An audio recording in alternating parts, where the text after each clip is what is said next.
There you go. All right, that's Danny Roman. He's from the playground committee he's trying to get into. So I'll start us off. If you guys are good, welcome everybody. We're so glad that you're here. I'm Sheila Orsi. I'm one of the hosts here. The Master Plan Forum Committee is really excited to have you all here. We got 28 people. That's pretty amazing. This is the first time I've ever done this kind of a thing with this many people. So hopefully we can keep everything in control and we can all be respectful of each other tonight and get some really good feedback and answers from you. So tonight is one out of 3 or 4 forums that we're going to have. We really request that you come to the other ones that we're going to have as well. They're really important to us as a master plan committee that we get your input and information on each section that we're going to be working on. So tonight we're focusing on open space and recreation. I'm going to introduce the team real quick. I'm Sheila Orsi. Sue Lyons is also there. If you want to give a wave, Sue. We've also got Bob Locatelli on the team. We've got Bob. You going to wave? There you go. We got John Turner on the team. We have Brandon Avery on the team. And dear God, I hope I'm not forgetting any of us. Well, Ian, of course, because she's going to host for tonight. So Ian Hicks is hosting us tonight. We've got a really great team. We've been working really hard over trying to get stuff done over the COVID process. And we're finally at the ending stretch here to finalize our master plan. Again, we're super excited that you're all here. So just to move on real quick. We've got myself and Ian are going to be here. Ian's going to be the one doing most of the talking for you tonight. I'm your host. So we're going to go through a couple of Zoom etiquettes. If any of you are not familiar with Zoom and the controls at the bottom or top of your screen, I'm going to go through a couple with you real quick so that you can see how to work this if you haven't ever done it before. If you look on the right-hand side of your screen, you'll see all the Zoom controls that I've listed for you. Number 1 is mute or unmute your microphone. So we request that you all keep your microphones on mute, please, during most of the meeting, unless we have something to speak about. And we are definitely going to be asking for your input. And there's 2 ways that you can do that. So one is to actually voice your input. Also to let you know, we are recording this so that we can look at it later and write down all of your answers so we don't miss anything. So please be aware of that. And also, I think that the local access channel is also recording this as well. So please be aware. Start and stop video is for your video screen. So if for some reason you need to, go run to the bathroom or put your dog out or something, you can put yourself on stop video and start video so that you can put your image back up or down. Number 2 is to raise your hand. So if you do have something that you want to stop the process for a minute, or at the end of this process you would like to say something, you can hit raise your hand. So if you hover over that participant area, or I don't think that's right. How did we do that before? We knew we'd come up with something here that was going to get a little bit weird. There is a raise hand feature. Well, maybe I don't have it because I'm the host and mine's gone. Anybody want to jump in and help me out? Because I forgot where that was. I knew this was. Under participant, when you go to participant, at the bottom, there'll be 3 things. It says invite, mute me, and raise hand. So that's all you have to do is hit raise hand, and then Sheila can see that you have something you need to say. Thank you so much, Sue. Mine was kind of missing. Does anybody want to try it out? See if they can raise your hand? You're more than welcome to try that. Oh, there you go. Great job, everybody. Thank you. Share content is not something that we need. These were all kind of on there. We're just going with 1, 2, and 3 today. So number 3 is the open chat panel. We really, really are requesting that you do this as well. If you're a little bit shy or you don't want to have to raise your hand and jump in, please use the open chat panel. We're also going to be downloading everything that was said in the chat. So if you have something that you really want to say or you want to have recorded, you can write that out in the chat area and let us know. And then if you're done and you think we're boring and you want to get out of here, you can click leave meeting. But we don't expect you to do that at all. So coming up next on here, let me see. We just want to thank you guys so much for your participation. We're hoping that this doesn't run longer than about 90 minutes. We should be done. We're hoping about 8:15, but if we get really excited, it might go a little bit longer than that. So the agenda tonight, just so you know where we're going to go, Ann's going to be hosting us. I'm going to turn this over to her momentarily right after this screen. We're going to talk about why you're here.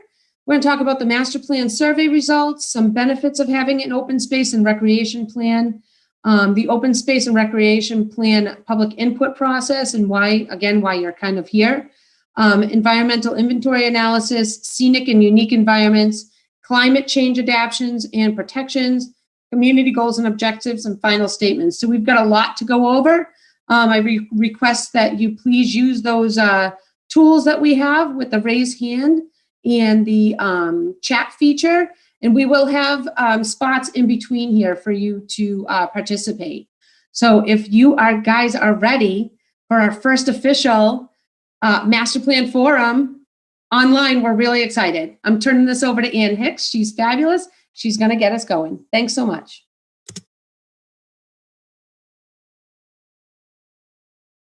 You're muted. Ann, I think you're muted. There you go. Thanks, everyone. Thank you so much for coming. This is really great how many people we have here. Terrific. We really want to hear everything that you have to say about our open space and recreation plan. So the open space and recreation plan, the first one we had was we put together in 2007, but that has expired now. So we're updating it now, and along with the rest of the master plan. So the open space plan is just one section of the larger master plan. And it is all overseen by the Executive Office of Energy and Environmental Affairs. So they tell us what has to be in the plan. So that EEA, they call it for short, is under the governor. It's one of his departments. So one of the requirements is a survey of town residents. So this is a survey for all of the things that the larger master plan covers. So we sent that out, and people returned it, and that was completed in late October. So an additional requirement, we are required to have several public forums. So this is the public forum for the open space and recreation plan. And so we want to hear your comments tonight on the plan and the future of North Brookfield. But tonight is not the only night that you can participate and let us know your thoughts. At the end of the program, my email will be up, and so anyone can email me things that you think of later on.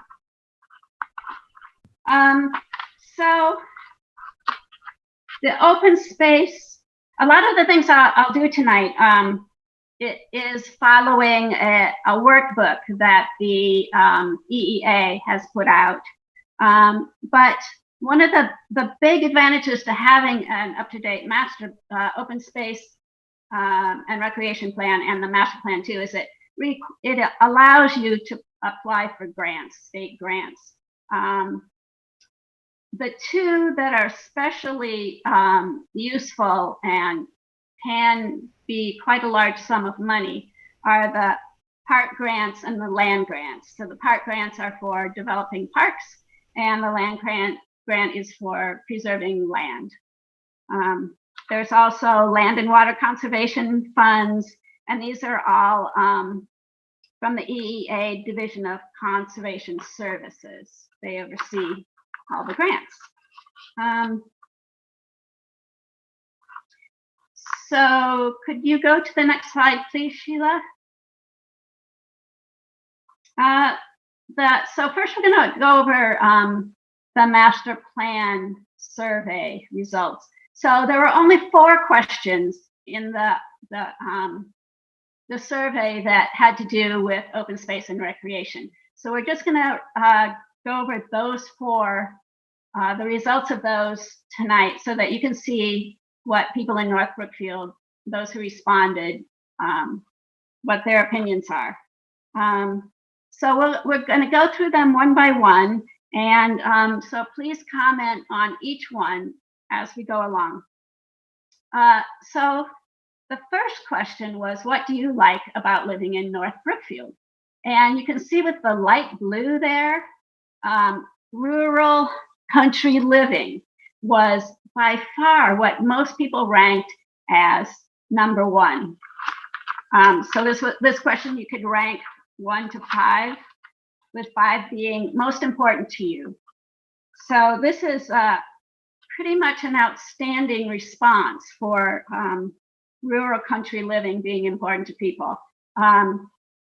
We had a total of 746 responses, and 571 of those responses were those responders rated rural country living as the most important to them. The second, another question that got a high response was farm and agricultural access. And out of the 746, 174 people responded that was their highest ranked thing. So in this question, you were allowed to use the same ranking more than once. So that's why it adds up more than 746 responses. But you can see rural country living and agriculture were really high in most people's estimation of what they like about living here. Any comments about this? Questions or comments? Okay, let's go to the second one then. So the second, what are favorite activities that you would like to see encouraged in North Brookfield? So there were again 746 responses, and you can see the highest gained responses are walking, hiking, bicycling, team sports, bird watching, fishing, horseback riding, and hunting. But by far, if you combine walking and hiking, that's a huge percentage of people who enjoy those things in North Brookfield. Outdoor activities, exercising. Does anyone want to make any comments on this result? If not, we'll go to the next one.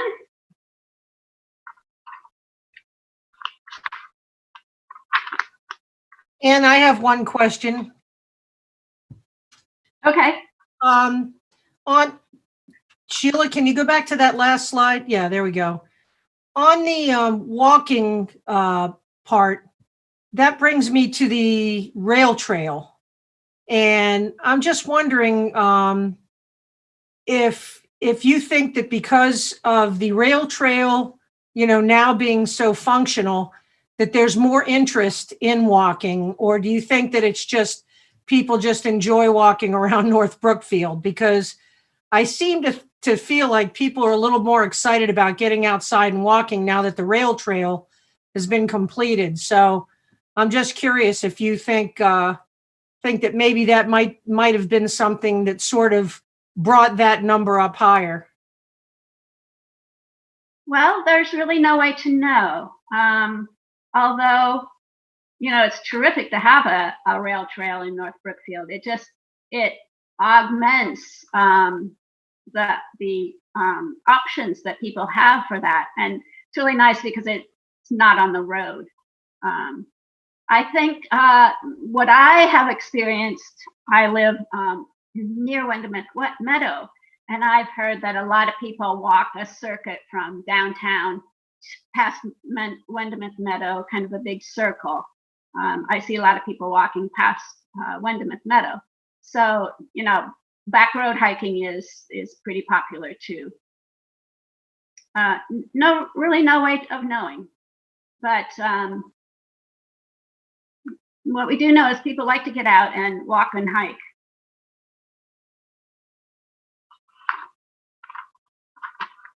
So maybe the next one, if there aren't any more other comments. What would you most like to see be a part of town? Here I just gave the one, highlighted the one answer that had to do with open space, and that was new parks, picnic areas, walking trails, and recreation. 37% gave that as what they most like to see be a part of town. So that is still another big thumbs up for walking and park areas. Yeah. So any comments on this one? So let's go to the last one that has to do with open space. And should the town work to invest money or grants in acquiring land, town-owned land, for these various options? So you can see that wetland and forest conservation gained 21%, but not at all was at 19%. So that's pretty high. Parks at 18%, then water access 11%, farms and landscapes 10%, community gardens 7%, sports fields 7%. So I think, you know, if you lump wetland, forest conservation and parks together,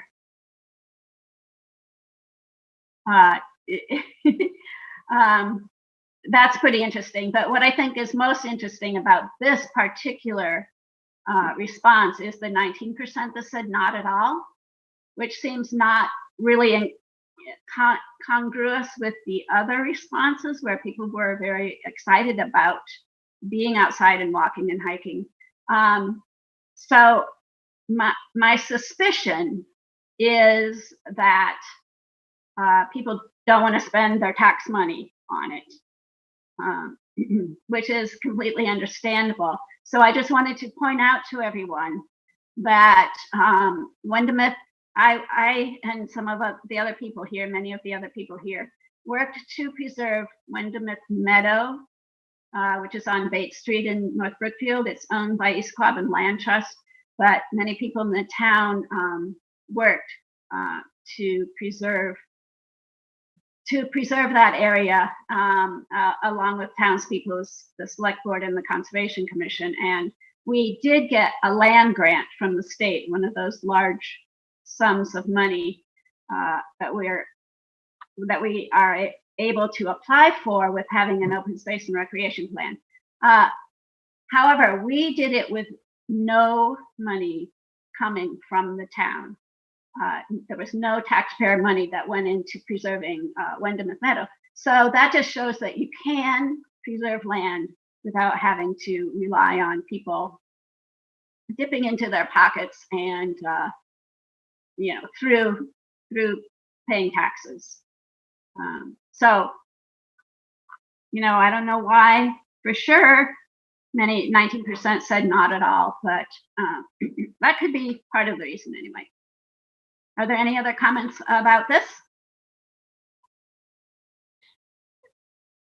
And I would have probably said that people just feel like they have enough place to walk.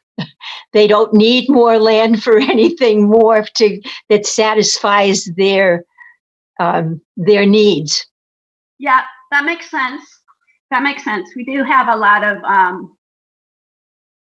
of recreation areas and open space in North Brookfield. The question is, how do we preserve that? How do we keep it this way? And I guess having control over certain pieces of land that are always going to be there, as in Wendemith Meadow. I'm going to be using Wendemith Meadow a lot as an example, but we know that Wendemith Meadow, because it has a conservation restriction on it, will not be able to be developed at all in the future. It will remain open space in perpetuity. So that's just what we need to keep in mind for our most special places in town, that many of these places that we love are not permanently protected. So do we want to try to permanently protect some of them? That's a question for us to consider tonight. Okay, so Can I jump in real quick too, Ann? I wanted to make a mention on something. Is that we had wetland and forest conservation as well as parks seem to be pretty important to people in town. And I know like Danny Roman is here tonight too, regarding parks. And we've got a really beautiful town common that I know Danny's working pretty hard on getting some grants and some funds up there to work on a park as well. So just to make mention to everybody, it's open space and recreation too. So it includes the parks, the Lake Lashaway area. This forum really includes a lot of spaces. So just so that people are aware, it's not just, the town forest or, the rail trail. It encompasses the places that we like to have recreation as well. So just be aware of that when you're thinking about the different places that we want to make sure that we preserve or that we make more accommodating to people. very good point, Sheila. Since my my experience is open space, so I tend to go for that. But yeah, recreation is very important. Harbor, did you have a question? No, I was just going to comment that I think one way to look at that 19% figure is kind of just to build on what you were saying, that it's probably just a question of education, that statement or the question, should we invest money or grants? If people assume that it's going to take, raising taxes or something like that, then they might then think, oh, well, no, I don't want to, don't have the money to spend on that. So it something like that seems like it's really a matter of education and public awareness, that there's ways to do this without raising taxes, one, and two, the other thing that you said, that in order to preserve the rural country quality that everybody likes about North Brookfield, some of the spaces do need to be preserved in perpetuity so that they don't get developed. So it seems like it's just a matter of, it's useful to have that figure so that there's an educational piece to it. That's all. Very good, thank you. Are there any more comments? Hey guys, can I chime in? Yes. Hi, Joe Hallway. How you doing? Great, thanks, Joe. Hey, as we talk about more land and everything, I think we got to back up a little bit. I mean, you work extremely hard with your crew to get Wendomouth cleaned up and beautiful. John and his crew worked extremely hard for a couple of years getting the rail trail opened up, and it's not completed by any means. And I don't know if everybody's forgot, but we had Richard Paquette, and who, God bless, passed away, and his son and everybody in our committee down at the Town Forest Park, which even goes back further than that,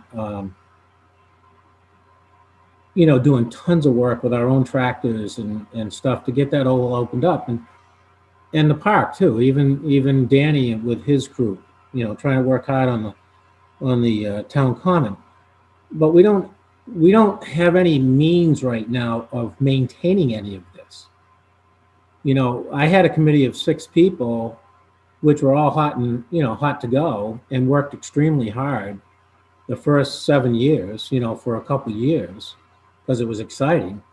But now, for the last year and a half, myself and maybe one other would go down, mow the lawn, take care of the parking lot, and it's going to collapse unless, I'm 63 years old.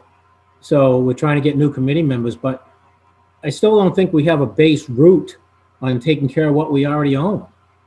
I mean, in my opinion, we always should have had a Parks and Recreation Committee. Should have been, planned out so that it's all under one umbrella. You know, the lawns get mowed at the town common, maybe even the school. The park trails get walked by a couple kids that have grants that allow them to have a pickup truck for 3 days a week to go down and check all this stuff and keep it clean. I mean, there's a lot of grants for that kind of stuff, but we all have all these own committees doing all these different things, which is wonderful. But the bottom line is, if I stop going down to the park tomorrow, you know, to try to keep I'm trying to get chips moved out of the parking lot, but I don't have a tractor anymore. And the highway is extremely busy and there's only a few guys and they do what they can. It just seems to me that we're getting ahead of ourselves as far as open space and walking, and it's nice to own the land, but who's going to maintain it? How are we going to deal with maintaining it? You know, I only have $1,000 at the park. I spend that just on mowing grass and spraying the weeds to keep that little bit of disc golf opened up. So, you know, thank God for the Lions Club. The Lions Club steps up and cleans the trail over to your place and helps me out. But I just want to remind people, as we expand into rail trails and things like that, I don't have equipment to take people out of there if somebody gets hurt. That's what I was talking, the selectmen's meeting was read the other night, and John called me tonight. You know, we need a snowmobile, you know, with something to pull behind it if somebody gets hurt. We just had that plane crash in Spencer. All of a sudden, there's 4 people got to come out of 2 miles out of the woods. You know, we don't have that kind of equipment. You know, it takes a lot of personnel to do it. So there's a lot to think about as we do these trails and open up these parks, but I think we really need to think about what we're going to do to budget to maintain them. How are we going to budget that? And are we going to do one committee that, you know, Parks and Recreation is one group? A lot of communities do a Parks and Recreation committee, and then each entity gets taken care of financially and has, you know, maybe summer grants coming in for kids to come in and work 2-3 days a week to make sure these places trash is picked up, the lawns are mowed, the trails are open and safe. I don't know. That's just food for thought, but I worked in Parks and Recreation out of Rutland for many years, and that's just been my experience. I think all these trails, like if John didn't go down and mow and trim, and today he was snow blowing the new park in the center of town, you know, maybe that all needs to be budgeted in so that that's in through DPW somehow, but they got the personnel to do it. You know, they don't have the personnel to do it. So there's a lot of things to think about with these trails and parks and stuff. And I just wanted to make that mention. Thank you. Joe, that's really great. We're going to make mention of that. I think that we could definitely use that at the other end of the forum here tonight. We have a whole goals section, and maybe this could be one of the goals that we might want to consider adding in, or at least talking about. So I think that's fantastic. Thanks for letting us know. You're welcome. Does anybody else have anything on this slide, or would we ready to move on, Ian? If there's nothing else, I guess we're ready to move on. All right, we're going to keep going. Thank you, guys. You're doing great participating. We appreciate you're all here. Yeah. Good points, everyone. Thanks. So we're at the additional comments section. If anybody wants to chime in, or we can just keep going. I think we can keep going. I think we're doing pretty good. I never figured out how to hold up my hand on this thing, but okay. but I just wanted to say that some types of lands that are set aside for perpetuity wouldn't require much maintenance. Some woodlands and things that let nature take its course, right? And I do. When we're focusing on 19% that weren't enthusiastic about purchasing or acquiring more land, that's versus not 81% that felt that some type of land would be valuable to maintain in perpetuity. And that 19%, I'm sure that they would not want to see, many of them would not want to see a decrease in what we already have, you know, because a lot of it may not be in perpetuity at this point. That's all I have. Yeah. Thank you. That's a good point. And also just a little bit of info about conservation restrictions. A conservation restriction is put onto a piece of land, can be put onto a piece of land by the owner. And there are state incentives, money incentives to do so. So a lot of land can be preserved and still be owned by the same person and maintained and managed by the same person. So if you put a conservation restriction on your land, basically you are giving away the right to develop it to a different organization, such as a land trust, which will agree never to use that right to develop. But your land stays your own land, and it is preserved in perpetuity.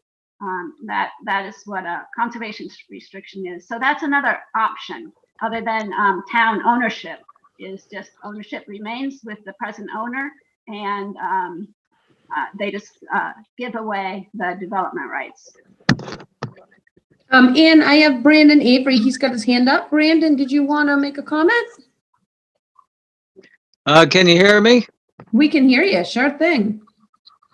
Oh, okay. My mic's not working real great, but so I put some comments in the chat so people can just look over them without having me to talk about them a lot. So just some of my own ideas there. Okay, Okay. perfect. Thank you so much. Thank you. Brandon.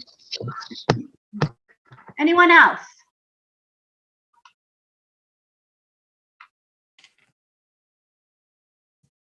Okay, well, All right, you guys ready? Here we go. We're going to keep moving going. on then. You guys are doing great.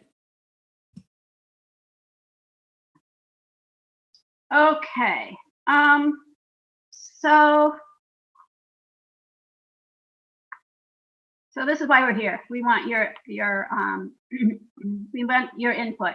But with this little slide, I wanted to just define ecosystem services. So the workbook from the EEA talks about this using a different term, but I know it as ecosystem services. And so let's just go over what that means.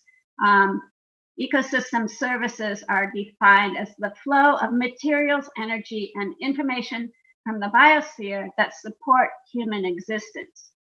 They include the regulation of the atmosphere and climate, the purification, retention of fresh water, the formation and enrichment of the soil, nutrient cycling, the detoxification and recirculation of waste, the pollination of crops, and the production of lumber, fodder, and biomass fuel. So this is the definition from the biologist E.O. Wilson. He is a great explainer and proponent of ecosystem services. So these are things that nature provides to human beings that give us life. They basically keep us alive. So so our job as human beings, in my opinion, is to preserve those ecosystem services. Nature provides them to us for free, and if we preserve them, preserve the land in which they are carried out, then we continue to get these benefits for no cost. So next slide, please. Sheila will show the state workbooks explanation of this. They call it green infrastructure. Excuse me. And they say that it is as important to the economic future of a community as our schools, roads, water, wastewater infrastructure. So you can read 1 through 6 what the state workbook says is the green infrastructure. Basically the same thing.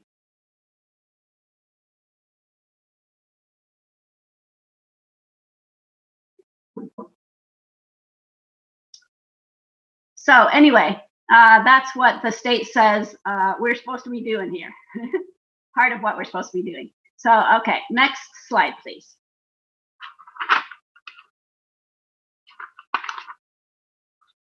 Okay, so the ultimately what we are doing here with in the open space and recreation plan is to formulate goals and objectives. And from those, we'll figure out an action plan. So I just want to kind of define what those are because it's not really very clear in looking through the plan. But goals are very broad ideas about what we want to achieve. For example, retain North Brookfield's rural character. That was our #1 goal from 2007. But then the objectives underneath each goal are specific areas where action can be taken to achieve the goals. For example, protecting local farms. So I think later on we'll go through our goals from 2007 and discuss whether we want to keep or change them. And we'll write down or record your ideas about all of these goals, and those will become the objectives. And then from that, we can formulate a 5-year action plan. But before we get to that, there are 2 other sections of the plan that I wanted to comment on. So let's do those first. And we'll get going on that on the next slide. Yeah, so section 4 is the scenic and unique resources. So it's an inventory of our community's natural and cultural resources. So this gets us starting to think about our goals and objectives. That will help protect the biodiversity, ecosystems, and ecological integrity of our community. So this is right, this quote here is right from the state's workbook. So what we did in the 2007 plan was we made a whole long list of scenic and unique places in North Brookfield, cultural, scenic, the places in North Brookfield that are important to us. So I think we shall go through all of those and decide whether we want to keep it, get rid of it, and add to it. There are definitely some things we'll want to add. So it's in 2 slides, and I think what we'll do is go let you all read through the first slide, and then we'll read through both slides. And as you're reading through it, think about whether this should stay, and also think about what is missing from this list. So Sheila, let us just start, and we'll give a minute for each one for people to read and think about them. Can everybody see it okay?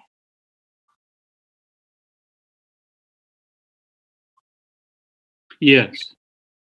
Good. Can I jump in and just make a point, please? Yes.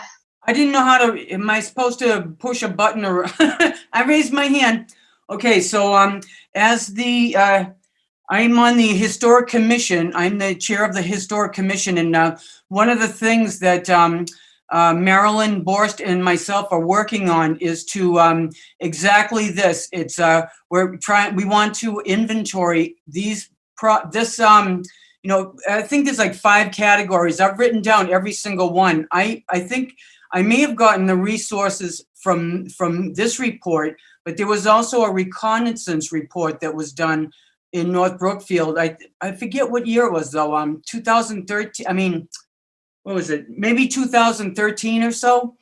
But it lists exactly this. So I'm actually working with hoping to reach out to the high school students and see if like a history students would want to help us tackle this project to That's inventory great. yes, and send it to the Massachusetts Historical Commission.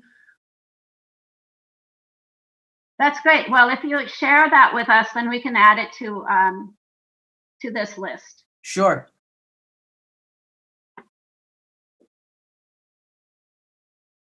Sharon, at the end of this is going to be Ann Hicks' email address, and this is for everybody.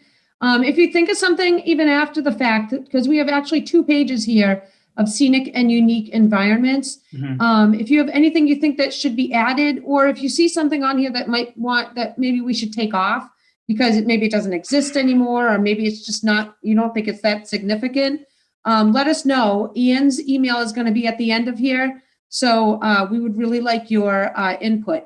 If you forget what this is, a couple ways you can remember. If you have your phone on you, you can take a picture of the screen.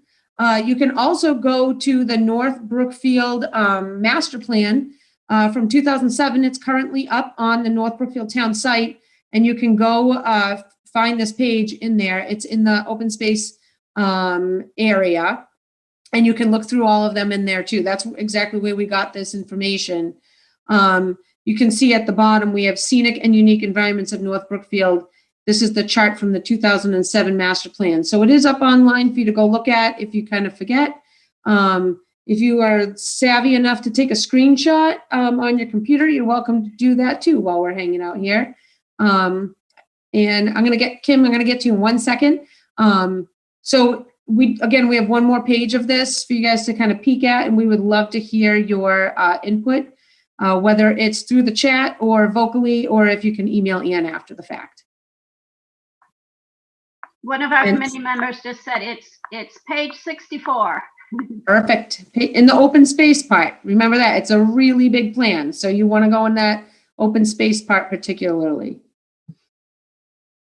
Kim, you had your hand up. If you wanted to chime in, you're welcome to. I just have a question. Is there a map of like where all this stuff is?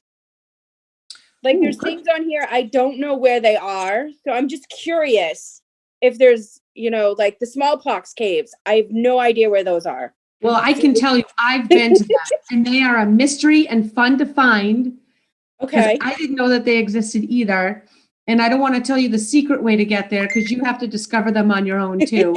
But technically, if you kind of walk right behind the First Baptist Church there over on, what is that, 67, you'll hit them. There's no sign or anything like that. Okay. You just kind of happen upon them and you realize that's what they are. So there are some pretty cool things on here. You're absolutely right. Maybe we need to make a scavenger hunt. Yeah, it would be great to have a map of all this stuff. To see what we're talking about. Oh, does Ann have one? There are some maps on the open space plan that have marked some of these sites, not all of them. So yeah, we will definitely be mapping the most important ones. Awesome. Thank you. Sure. Maybe we could go to the next page. Ian, I think we've got Brandon Avery's hand up too. Brandon, do you need me to stay on this page or can I move forward one? I just wanted to make a comment quickly, if you can hear me okay. Yes, we can. Just, be aware that some of these are on private property, so please respect private property owners' rights and don't just go wandering around their property without permission, okay? Yeah. We don't want any, we want these areas to, remain as they are, but, they also, if they're on somebody's property, they have to respect people's property rights too. Yeah. Great comment. That's all. That's an excellent point, and that's one of the reticences I have about this list and other things in the plan, is that it does talk about land that we want to preserve that we don't own. It's what the state wants us to do, but it seems a little, presumptuous. But it is helpful to know it defines our culture in a way, the culture of our town. So it's not necessarily something that we want to have control over, but just we're just defining, making a list of the things that are important to us. So, but Brandon is absolutely right. Don't go walking around on people's land without permission. I think maybe, Anne, that's something, I'm just going to put this in the comments so we remember to think about this later when we're, because we're recording this. Maybe we should add a column to this in the master plan where it says public or private, so that at least, you know, if people do go on here, they'll know whether or not it's something that they should be treading on sacred ground on. So that's a great idea.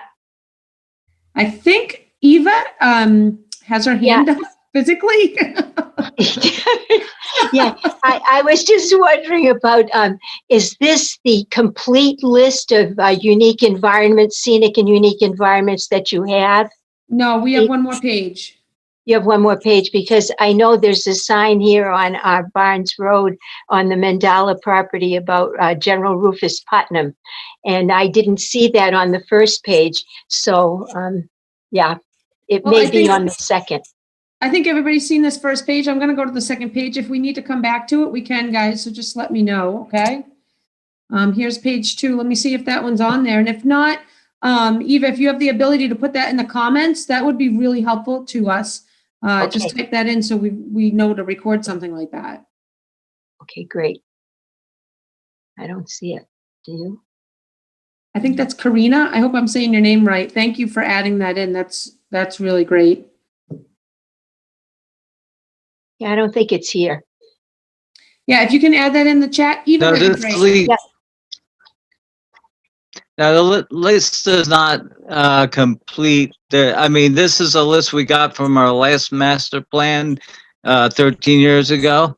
So this is just what people came up with then. So we're trying to add to it at this point too.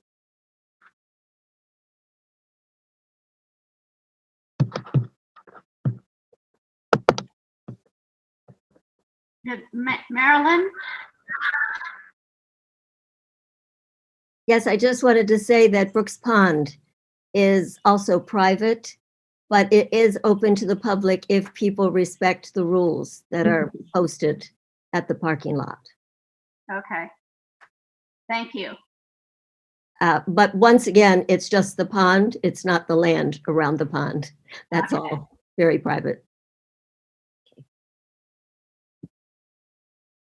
I don't know if Brooks Pond is on the list, but that is certainly a wonderful place in town. Should be there.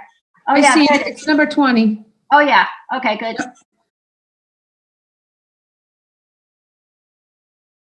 I think possibly you should take off a surrounding area.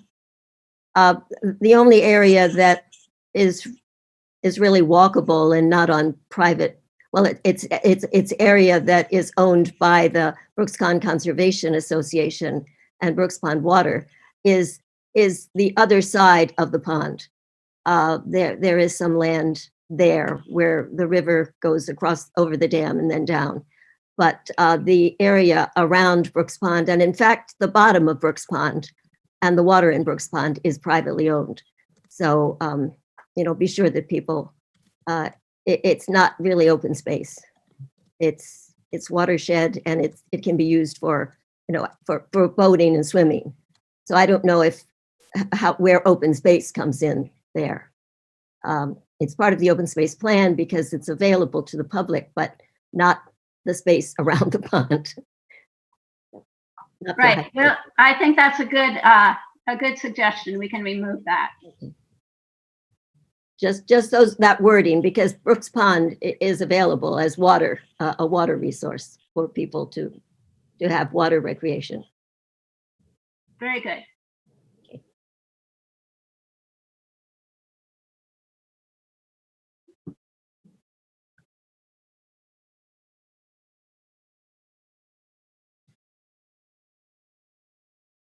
Okay.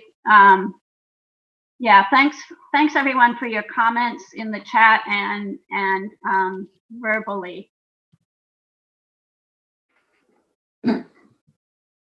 Are you ready to move on, Ann?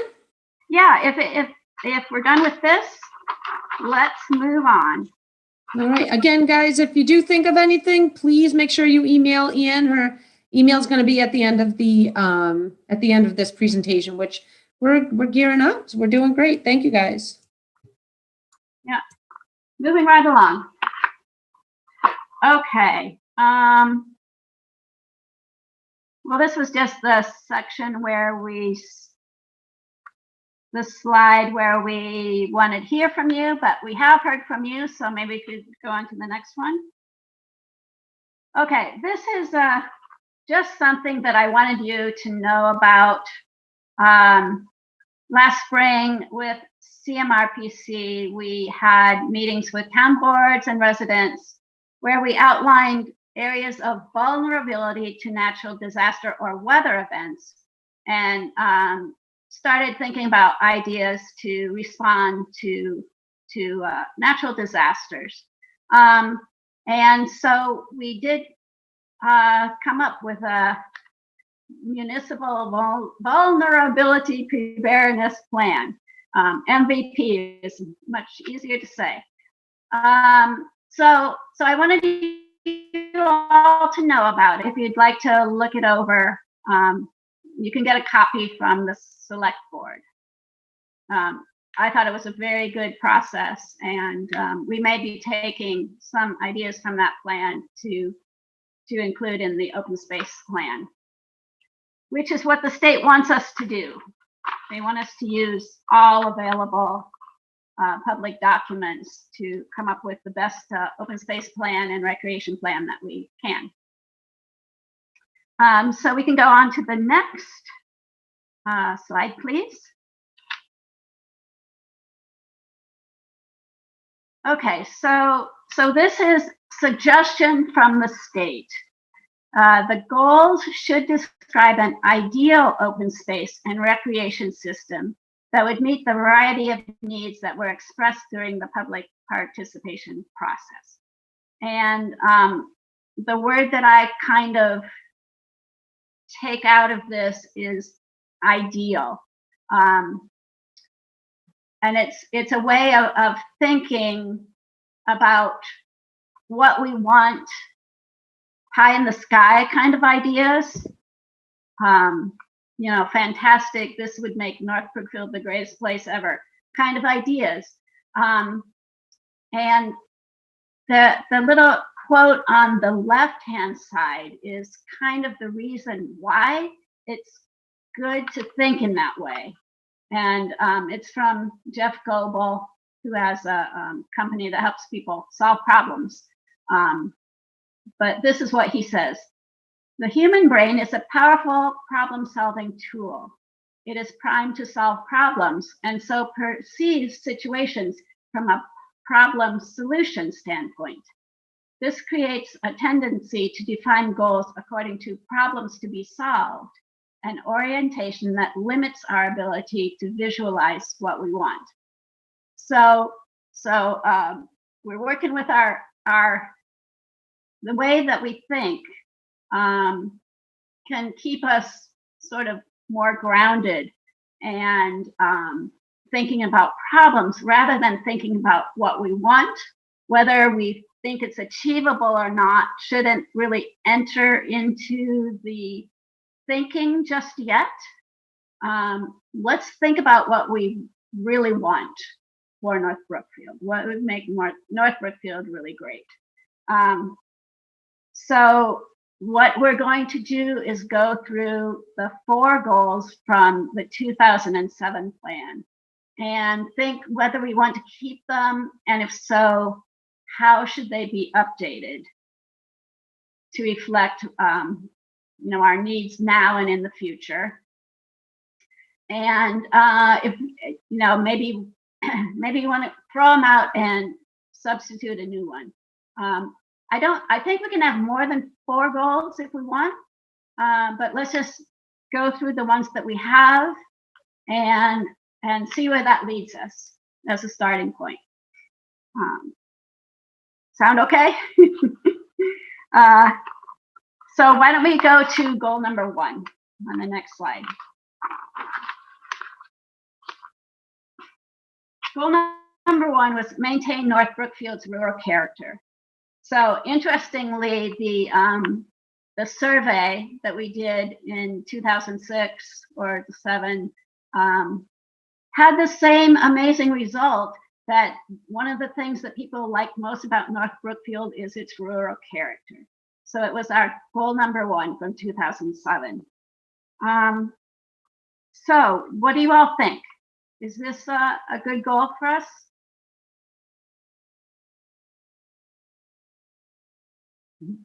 I see some thumbs up. Okay. I see a lot of thumbs up. Okay. We got some yeses on the chat there too, Ian, so that's good. Okay, great. Yep. So, what, why and how? Why and how are we going to do this? Maybe a few of the objectives from 2007 will help us to think more about the details of this goal. One of the objectives was to minimize development impacts by implementing appropriate zoning, controls, and strategies. Also, preserve the scenic resources for future generations by facilitating the placement of conservation easements and purchasing land outright. Ensure the future prosperity of local farms, and encourage appropriate development, siting, design, and landscaping to further enhance the existing character of North Brookfield. So with your help, we're going to develop these objectives. So can anybody elaborate? Are some of these things that I mentioned worth doing? How are we going to maintain North Brookfield's rural character?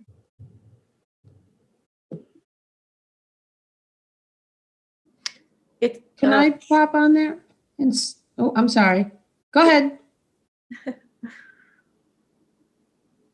Harbor, I think you had your hand up. Yep. I'm sorry, I can't see everyone. I was just going to say, it sounded to me like, I mean, I didn't see the list, but the objectives that you listed sounded like they covered a good range of how to achieve that, you know, in terms of zoning, in terms of helping farms, you know, continue to be successful, because that's the basis of a rural landscape in a rural area is successful farms, and helping also farms be able to preserve their land through easements. And then I forget what the fourth one was. So zoning, landscaping, I think, design and landscaping. But that seemed like it covers the bases. I'm not sure if I can think of anything else, but maybe Sheila was going to pop in with that. I think actually Bob just popped in down the bottom on the chat with the exact thing I was going to talk about as well. That maybe one of the objectives that we need to create is the part that has to do with maintenance. Joe Holloway mentioned earlier that we really need to find a way to actually maintain these properties, and zoning and stuff is great, but we need humans to keep up with, thinning forests, or maybe maintaining the walkways and the rail trail, maintaining walkways in Wendermouth Meadow, items like that. So maybe we need some type of an objective when we're working on this later, Ian, to actually create an objective for maintenance. That sounds great. Yep. Yeah. Another objective. Go ahead. Oh, sorry. No, go ahead, Harbor. I just saw someone's hand up. You go ahead. Oh, sorry, I'm jumping in. I'm not sure how to articulate this, but maybe there needs to be a survey of farmers in North Brookfield. I mean, this is privately owned land, businesses, farms. Maybe we need an inventory of farmers to see, okay, where are you? You know, how are things going? What do you need? And then, so that's kind of a different angle. There's the public open space land and needing to maintain that. And then there's how to support as a community the family-owned farms, which everybody loves to have in the area, but maybe they need support to continue or something. So I'm not exactly sure how that works, but some survey or, you know, getting in touch with people so they know the town wants this. How can we help you? That's kind of a rambly thing, but anyway, I'm just throwing it out there. So I think one of the outcomes from after 2007 was we started a farm council. I'm not sure that's the right term, but does anyone know anything about that? Whether it's still going on, still successful, a farm council, or whether maybe that fell by the wayside. Well, there's an agricultural commission. Yeah, that's what I'm trying to say, Brandon. That's There you go. how is the Ag Commission doing? I'm not sure. I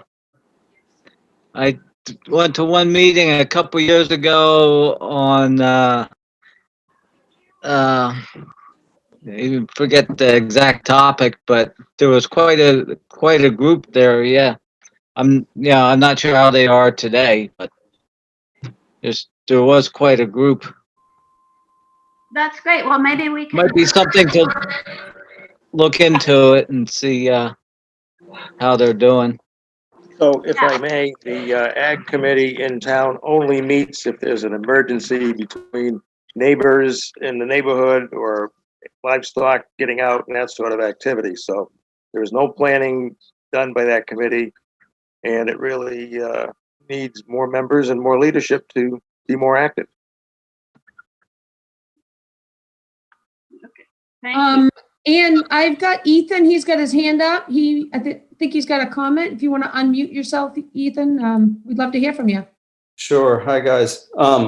I guess I had one question. I don't disagree with this goal whatsoever. I just sort of wondered if it's worth sort of thinking about whether it's through a survey, whether it's just through you guys and what you're doing moving forward, but sort of maybe defining a little what rural character, means. Like, does that mean, is it an aesthetic thing? Is it a business limitation thing? Is it a population thing? Sort of where does that go? What does that mean? Because I feel like a lot of people might have different ideas about what rural might mean.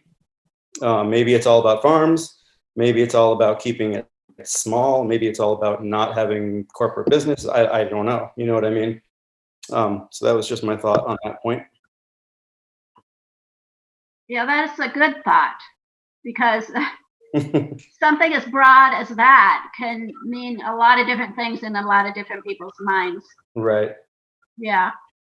I guess one of my thoughts is I wouldn't want to necessarily, discourage development if it's beneficial to the town. At the same time, that development maybe needs some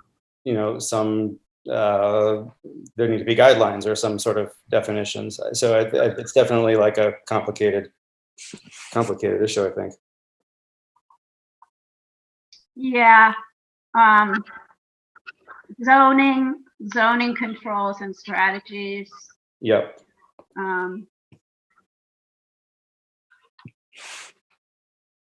Yeah. So I want to make mention. So I've got John Tripp. He's texting me on my phone. So we'll find out one way or another to get some communication in here. So we've got all of our ideas down. John mentioned that Citizens for Sensible Solar saved over 50 acres of forest about 2 years ago.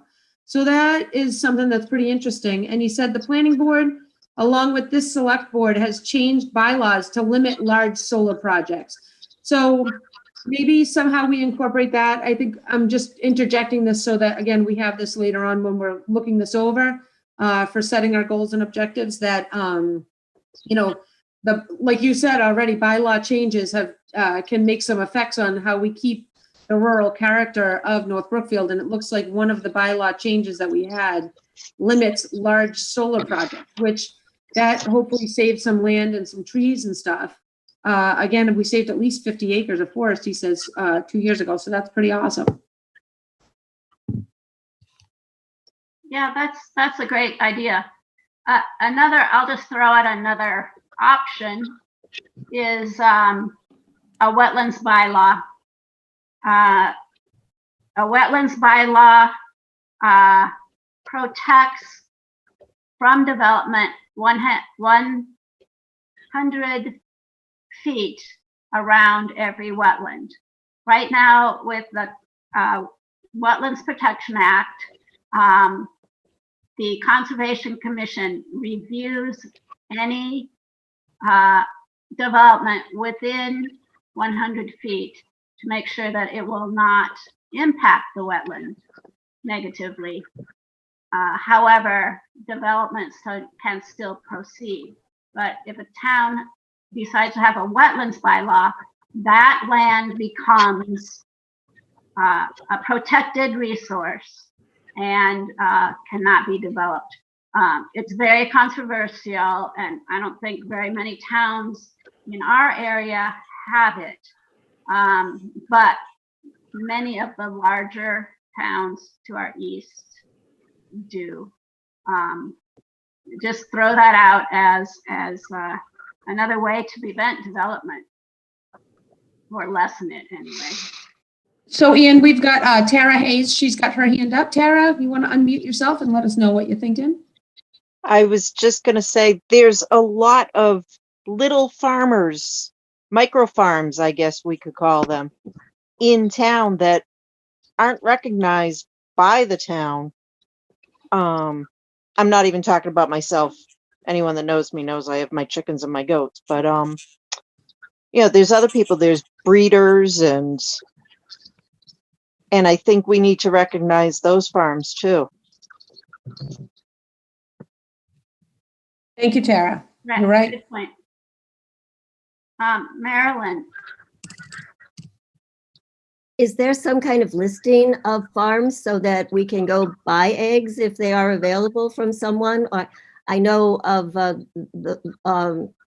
couple of a farm that sells meat and eggs, and I've been there, but a list of farmers that maybe have something that they would like to sell us so that we know that they're there and we can use their farm products. Yeah, the library had their May festival with a lot of local farms coming and selling their produce, and a way to get to know small farmers in town. So we weren't able to do it last May, but hopefully, well, we'll see. Hopefully, as soon again we can do that.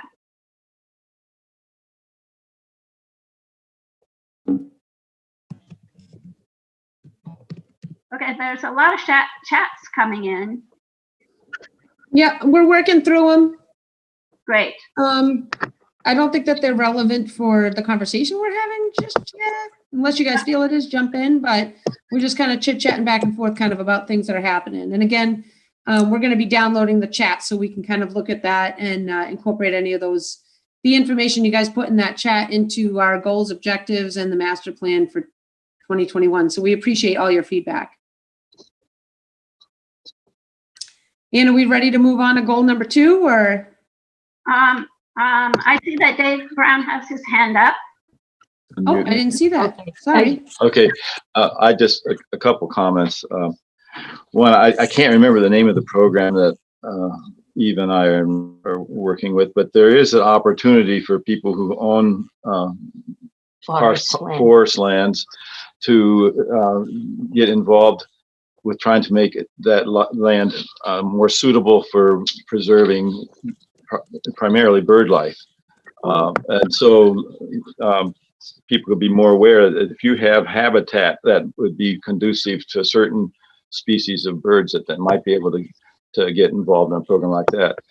The other thought I had is that we have a number of people like Tara who have a real resource for the town that maybe there could be like a little marketplace on the town website or something, could have a listing of people who have products like that, so that if people were looking for fresh eggs or goat meat or whatever, that they might have a resource right there in town that they could turn to and find it at their town website. That's enough. How do I end? I think that's a great idea, Dave. Thank you. Oh, Tara's got her hand back up again. Yeah, Dave, great idea. I'm actually working on trying to get businesses that we have in town listed on our town website, getting them updated with the business certificates. Maybe we can add little micro farms to that also. I don't know. I can look into it though. Thank you, Tara. That's awesome.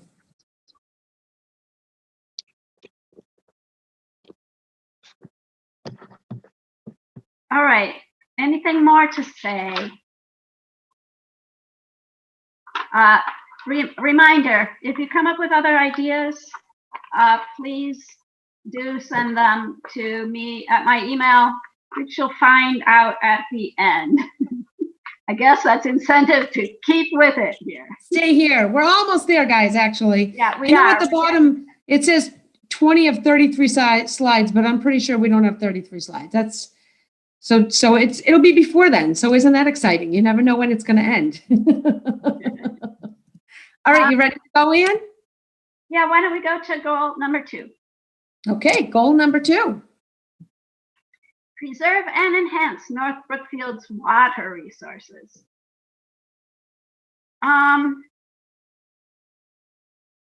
Yeah, when I saw this, I kind of wondered why water, because we have so many other resources too. But let's throw it out to you all. Why water?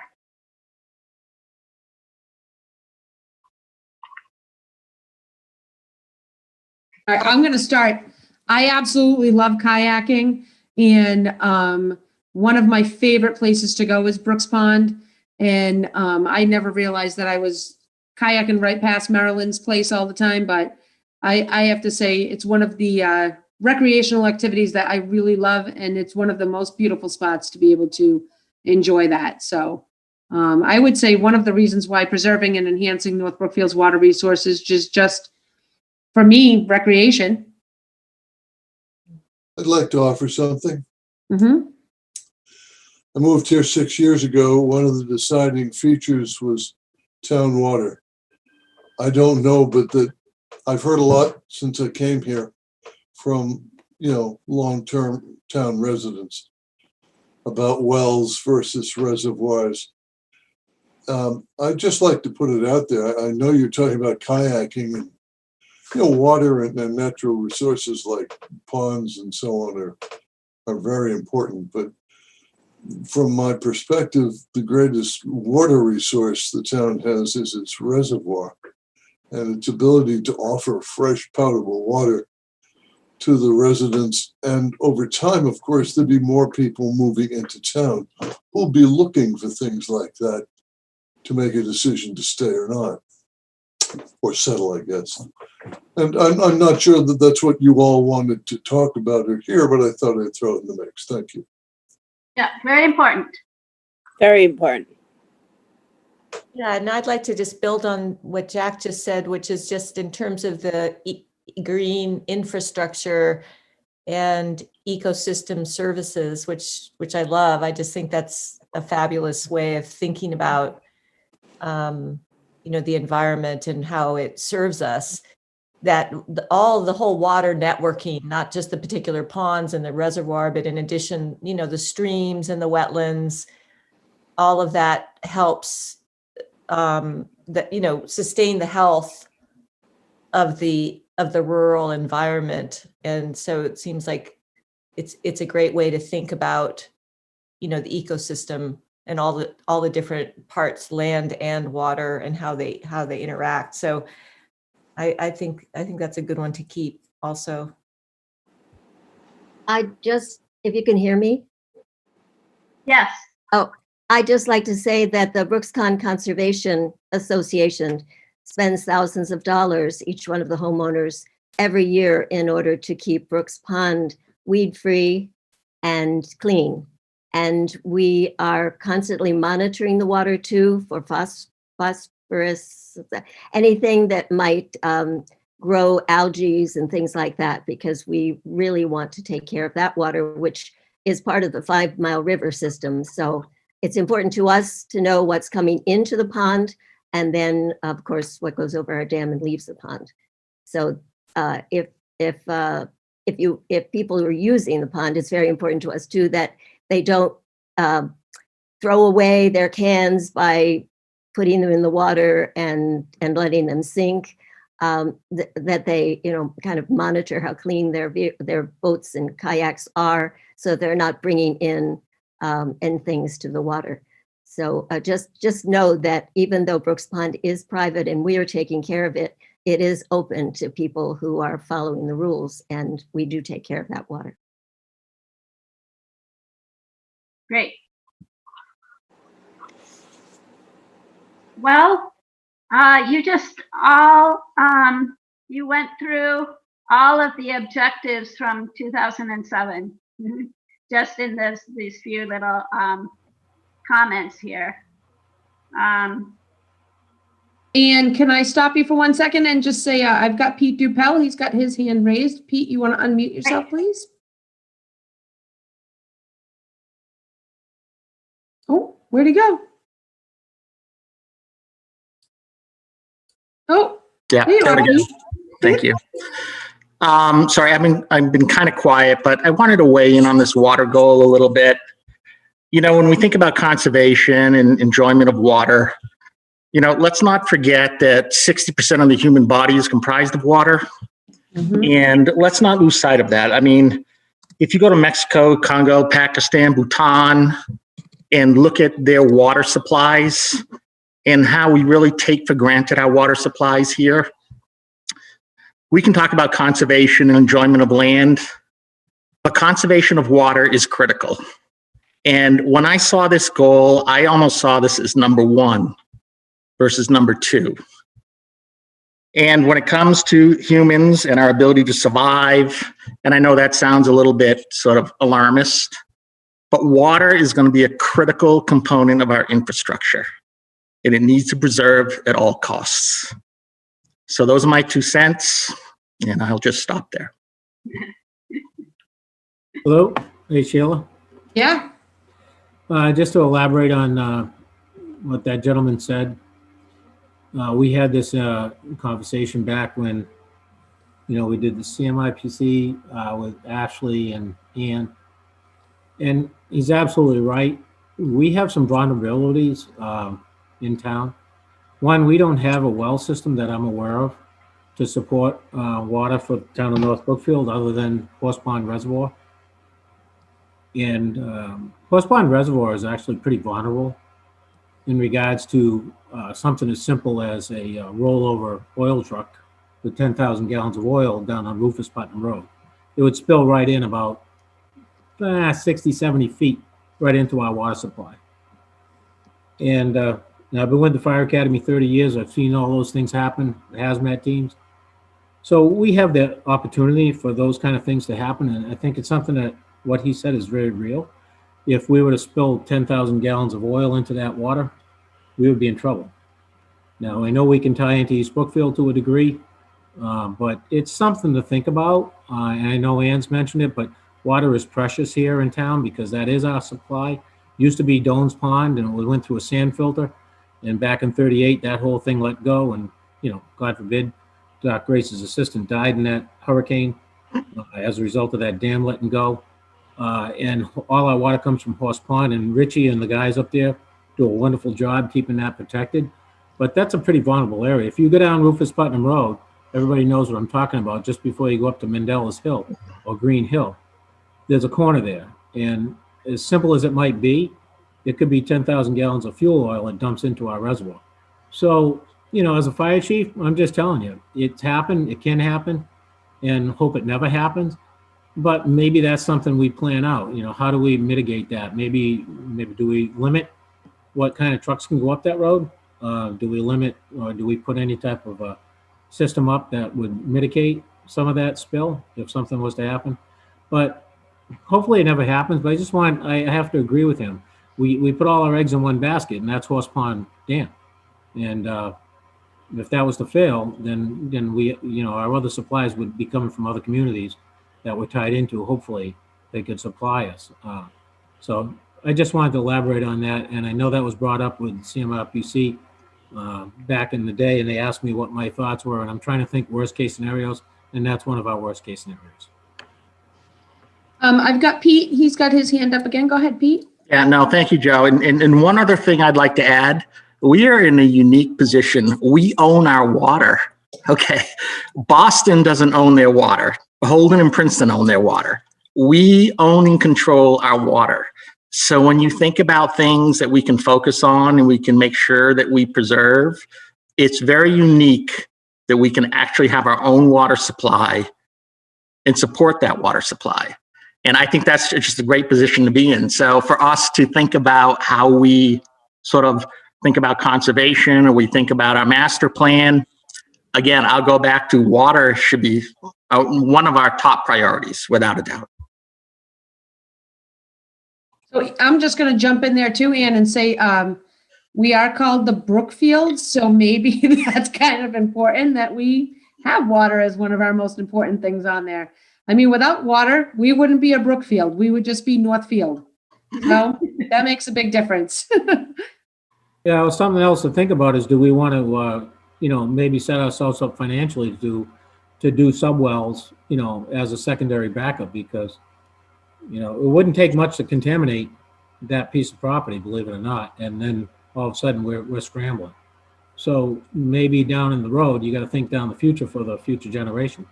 Do we have wells that are available to pump into the town if we needed it? It's just food for thought. That's fantastic, Joe. Thank you. We need stuff like that. That's really great. I would never even have thought of that. I can't. Go ahead. Go ahead, Dave. One other aspect of the water, I'd like to just mention how important the wetlands are in terms of wildlife diversity. And I remember when I was at Tufts, we had a speaker who was in charge of maintaining the roads in it was Indian territory in Maine, their reservations, and they have many beaver on those reservations, and he was demonstrating how they are able to prevent the blockage of these water pipes underneath the roads. Very simple trick that he used to do that. And I noticed that sometimes down here we have problems with the flooding and stuff like that when the beavers will make a dam and prevent the flow of the culverts, that block the culverts. Well, he was able to prevent that problem very simply using a means of having these big stakes in the water and a fencing around it that essentially kept the culverts clear of all this debris, and yet that maintained the habitat for the beavers. And I know that if we looked at historically how much impact it had when the beaver hunters came into North America and killed off a lot of the beaver, how much wildlife habitat was lost in that process. Not only it wasn't just the habitat, it changed the environment, because we were in Utah looking at some very dry, desolate areas, and these areas used to be abundant with wildlife and more of a wetland habitat. And not that many years ago. And so we had to think about what aspects of our nature we need to preserve to keep this wetland habitat adequate, at least adequate, and more abundant than it is now, without having the problems that we typically have with block culverts and things like that. I'm a real beaver fan, and beavers do more than providing wildlife habitat, they actually help with the small water cycle. The principle is that whatever rain falls on your land should stay on your land for as long as possible. And that encourages soil to be fertile and hold the water, which makes plants grow better, and the plants respirate into the air and cool the climate. It's a whole big cycle that happens surrounding water, and beavers are part of that, in that they keep the water from going downstream. That's also a big principle of the Wetlands Protection Act. Keep the water in your town as long as possible so that it does its work for you, so it provides its service for wildlife and people. So yeah, water's looking like really important to us. I think so too. Just as a heads up, it's 8 o'clock.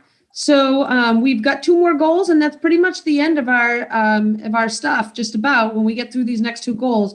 So I'm hoping that we can get them 10 minutes each, and that'll take us to just about the time we planned on ending, so we don't take up too much of your time tonight, guys. If you do have any more comments about goal number 2, if you could put it in the comments for us, or again, write it down or think about it so we can email Ann at the end of this. We are using all this information, and it's really important. So Ann, if it's okay with you, I'm going to move on to goal number 3 so we can hopefully end on time tonight. And everybody's been doing great. Awesome feedback. Sheila, maybe one suggestion is if people have to leave now, why don't you put up just briefly the last slide that shows my email address, in case. Well, Ann, you want to give it to me right now? I'll put it in the comments, and then everybody will have it. Okay. Go ahead. FABHICKS@AOL.com. So thanks everyone, and just lay it on me. I'll write it down and we'll put it into the plan. Hey guys, it's Fire Chief. I gotta sign off, but I just want to say thank you. You all do a wonderful job. I really appreciate it. Thanks, Joe. All right, we'll talk to you later, guys. Thank you. All right, goal number 3. Okay, I'm muted because my phone is ringing. All right, goal number 3, enhance the community's knowledge about open space in North Brookfield. So let me just read you a few of the objectives. Create an informational packet, including a map about North Brookfield's open spaces to introduce new residents and visitors to the town's resources. Compile a collection of educational materials to be made available to teachers at various levels that they can incorporate into their curriculum. A website or a page on the town website dedicated to open space in North Brookfield, and explore opportunities for ecotourism in North Brookfield. Those are just some starting thoughts, but are those good ideas? I think that those are awesome, actually. I'm hoping, Ian, that we can keep a lot of them in there, and that we're going to be able to check mark a lot of them off over the next year or 2. A lot of the downtown development people who are on here know we've been working pretty hard on some rail trail connecting trails, maps of different areas around in North Brookfield. So hopefully that will check mark off a lot of those goals and objectives. So that action plan will turn into a check mark, we're hoping. So definitely please keep them on so we can check mark some of them off here in the near future, we're hoping. And if anybody wants to join the North Brookfield Downtown Development Committee, Friends of the Townhouse, or any committees, please call all of us. We would love to have your help while we're talking about it. But yes, I think that those are fantastic. And I know that we're really working hard to try to get a lot of those goals accomplished, or objectives, I should say. Great. Other comments, Harbor?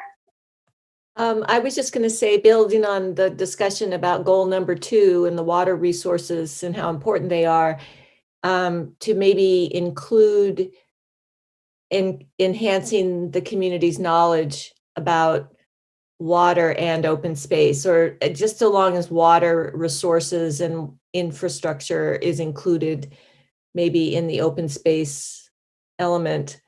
Because I just, for my side, I tend to think of open space more in terms of land, but of course it's water and wetlands as well.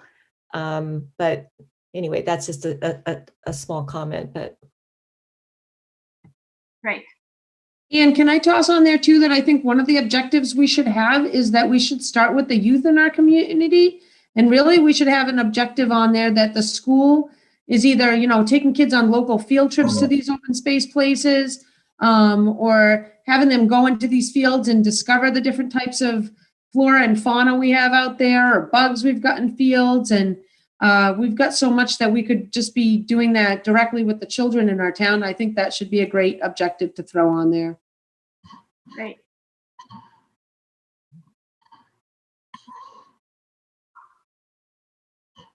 Any other ideas?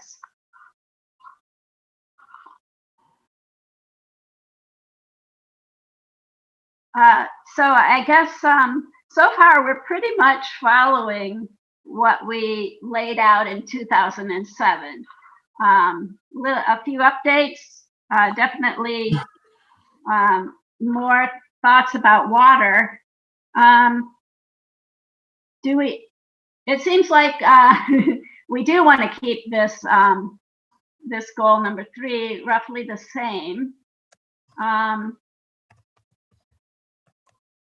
Any other ideas? Any other comments about this goal? Anyone who doesn't want to keep it?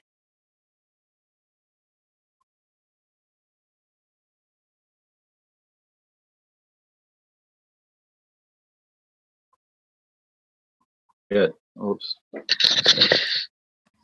Just one thought was, if we have some special open spaces, for example, a woodland, we talk about trails for hiking, but we could also have some shorter loops where we focus on education. And if you had some particular habitat that there's some special thing, where you could have little, like little markers that may have a little information about the ecology of the land or other aspects. I know I'm hoping to eventually do that for our property, to have a loop like that. But I think, like, for example, if someone had kids had an opportunity to actually see beavers working in a pond or something, if there was a place that happened frequently, that they might have a good chance of seeing it. If you had that, eventually we could develop multiple places like that throughout town where people could go and, like, for example, at Windemith, where you could go see the bobolinks and, have a little bit of blurb about what you could see in that area. And then that might be, people would go to the website at the town and say, oh, I'd like to go see that. Or, if there's some special things for this community, this area that people would like to see and learn from, make it more of an educational program for our young kids to see some of these things. That's great. I remember from 2007 a strong desire for economic development as well as recreation and open space was the idea of ecotourism, that we could bring people into town to see our wonderful natural areas and recreation areas. And then they'd buy pizza for lunch, and support our businesses. So that's something to think about as well.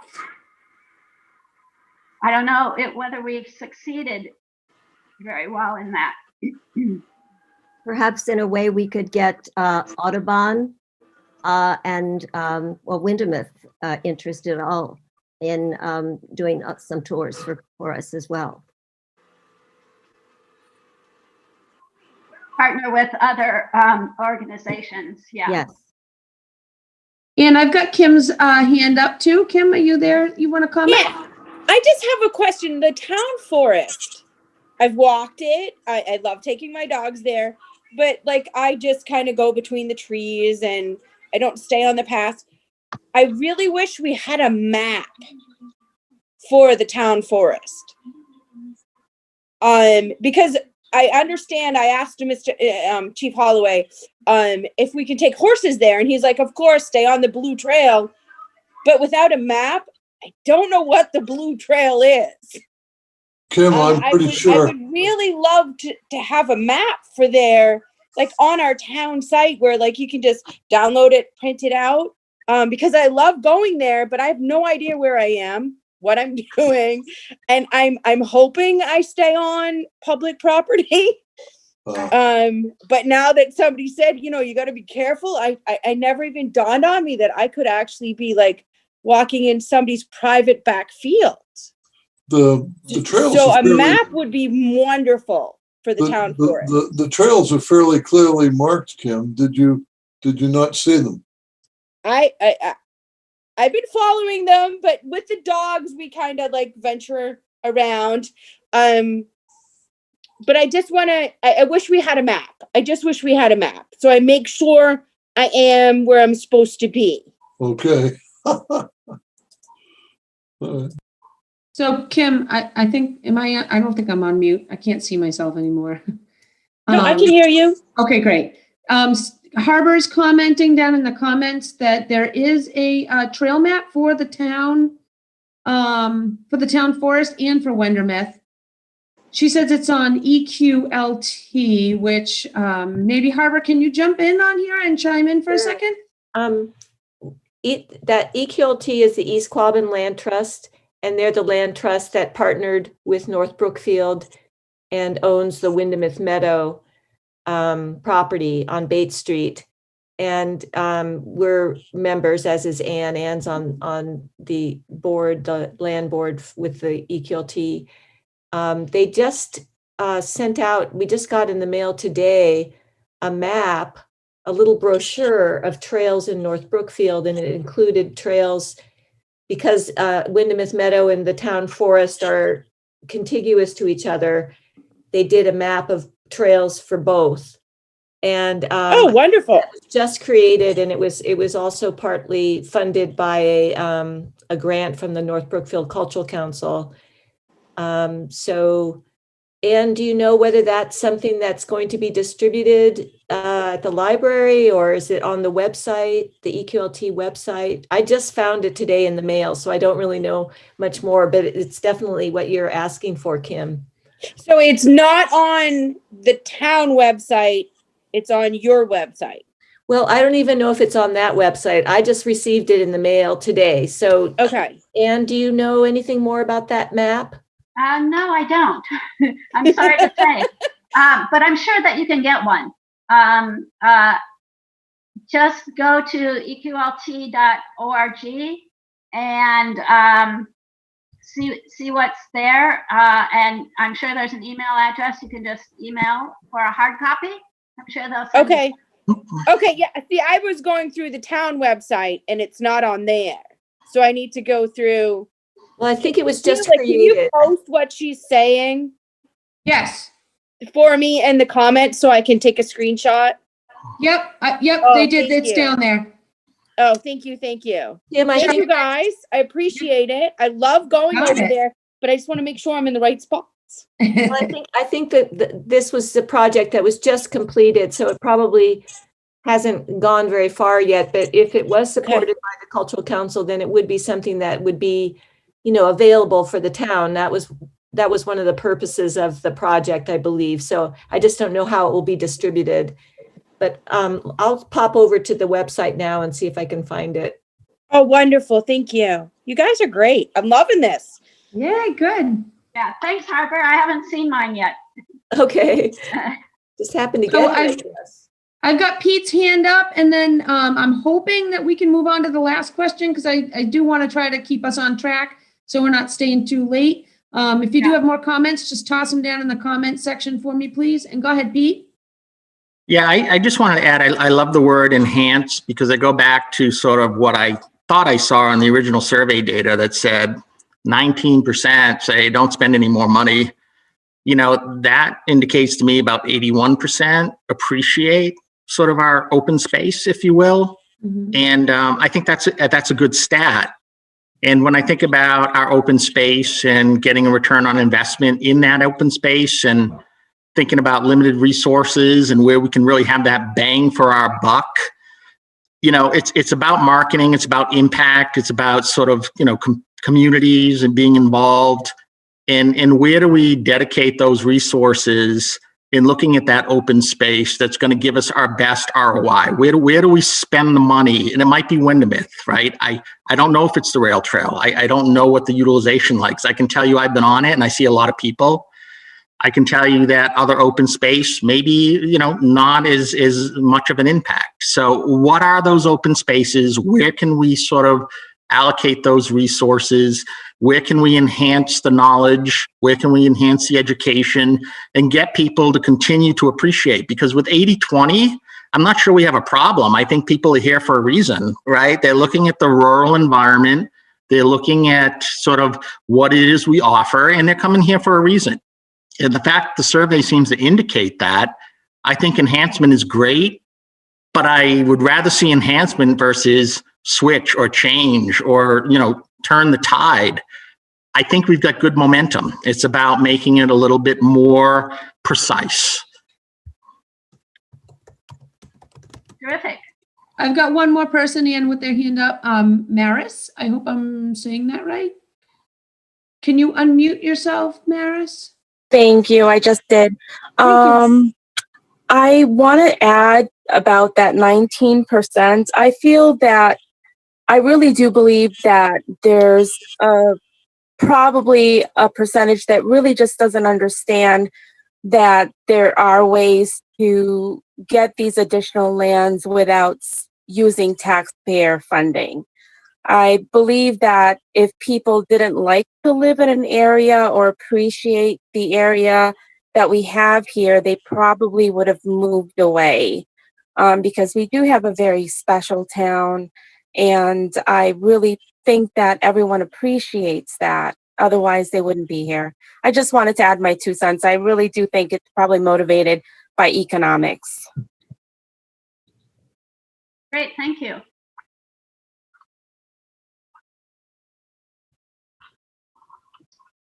Okay, shall we move on to goal 4? We shall. Here we go. You guys are doing fantastic. So to be honest, I think this is our last goal, and then we just kind of summarize things up. So just to give you a heads up, you don't have to feel like you're going to be on too long, although it sounds like everybody's really enjoying this. So that's great. Okay, goal number 4 from 2007.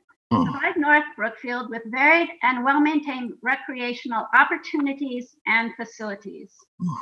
So that's pretty broad, but the objectives that we had were to maintain existing facilities with improvements where necessary, construct new facilities as needed, expand opportunities for passive outdoor recreation like hiking, fishing, canoeing, and existing or planned facilities and opportunities should accommodate all age groups and user groups within the community.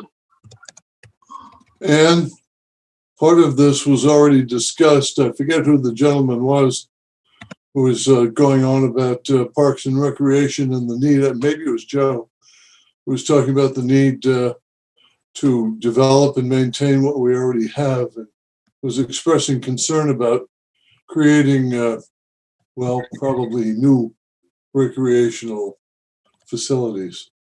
But in any case, some of this has already been addressed. Yeah. And I would kind of add that maybe we might want to work on this goal because like Pete was saying earlier, the word enhance is kind of a much better word. I don't know if provide is a very good word in this goal when we're looking at it later on. And, we might just provide North Brookfield with varied and well-maintained recreational opportunities and facilities. And I know that's a broad goal, but maybe it should be a little bit more less broad, even though even though that's the whole point. I think maybe we need to think about this a little bit more. I know one of the things that we're working on with DDC is ensuring that this goes from like ages, 0 to 99.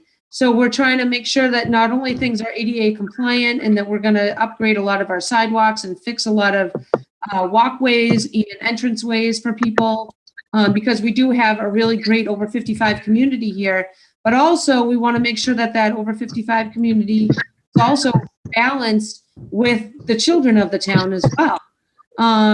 So I know one of the things that, like I said earlier, Danny's working on is really upgrading our common to be a very varied, I guess, as that word says, place where kids can go play.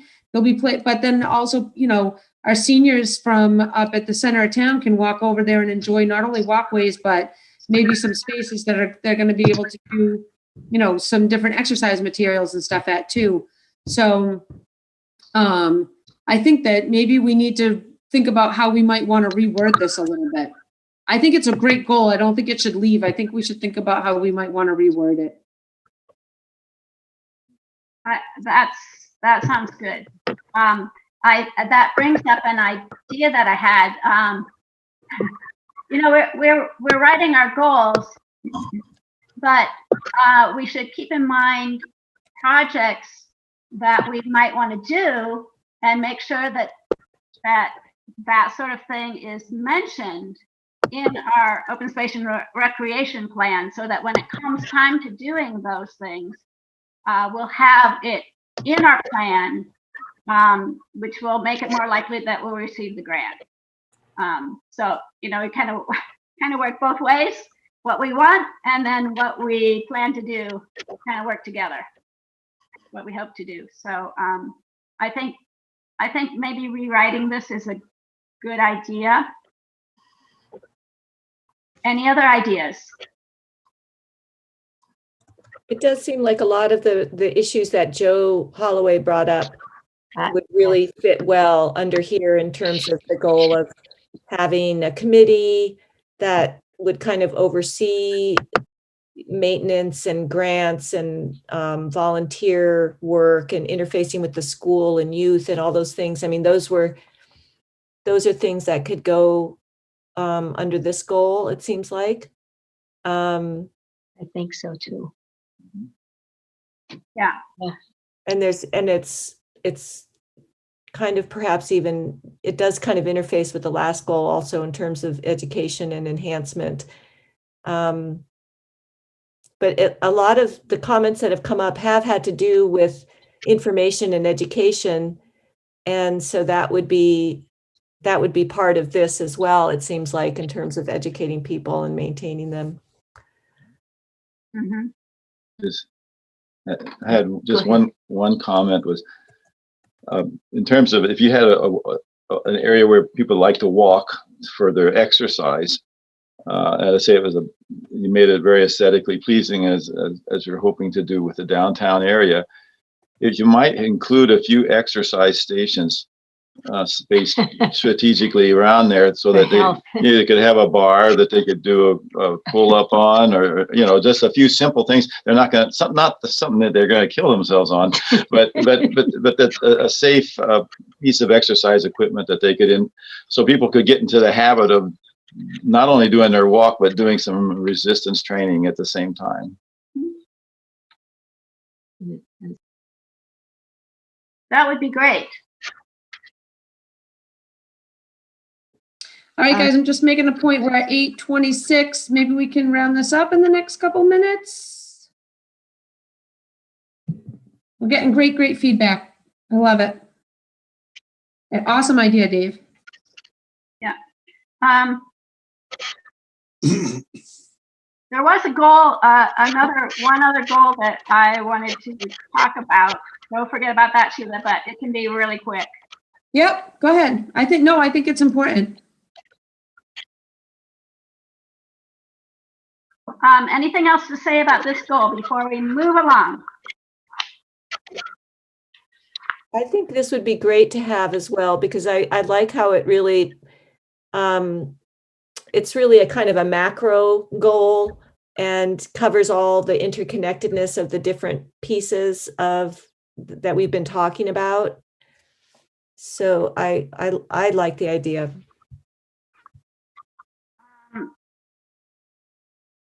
Are you referring to goal 4, Harbor? Oh, I thought there's a goal up on the screen. That's your goal, Ann. Oh, okay. I'm saying Yeah, it's a good so idea. thanks, Harbor. What I as I was looking through the stuff online that the state offers, they had a goal that I thought looked kind of good, but I rewrote it to be more reflective of North Brookfield, and so so this is how I rewrote it: to create a resilient, connected network of protected lands where natural systems can provide the ecological services that will maintain the health and well-being of North Brookfield residents into the future. So I wrote this to specifically include the ecosystem services into our open space plan. So yeah, any comments about this? Is this something we would want to add as a 5th goal? I like it. Definitely.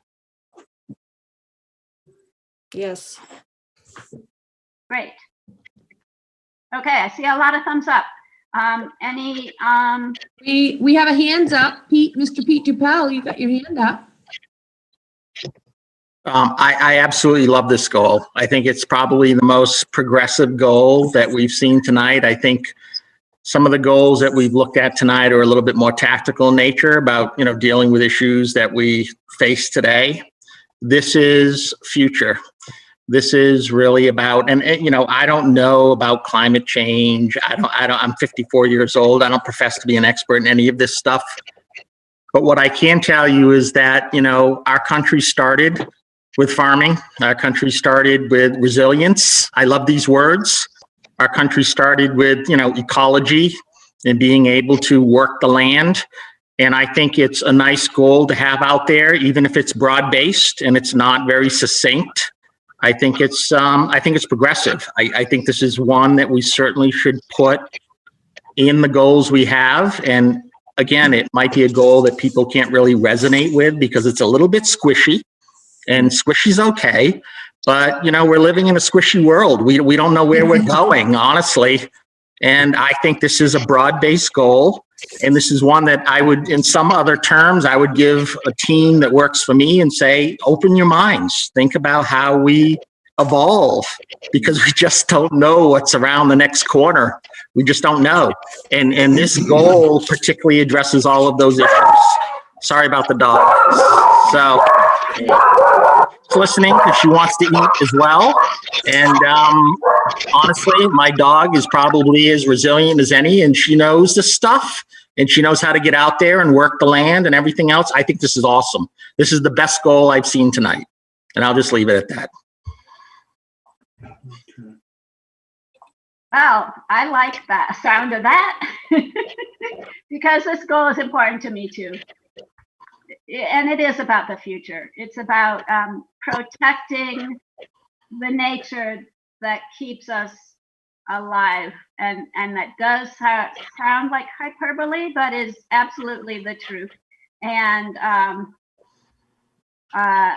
it's optimistic to think that human beings can turn around this terrible situation we find ourselves in.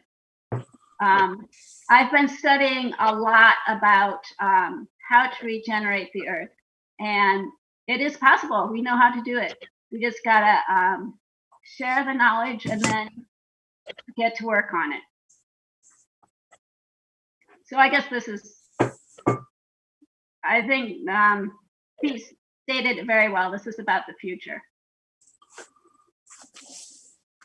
Maybe this should be the #1 goal, and then the other, because it's macro goal and sets the framework for everything else. And then the others could be 2, 3, 4, 5.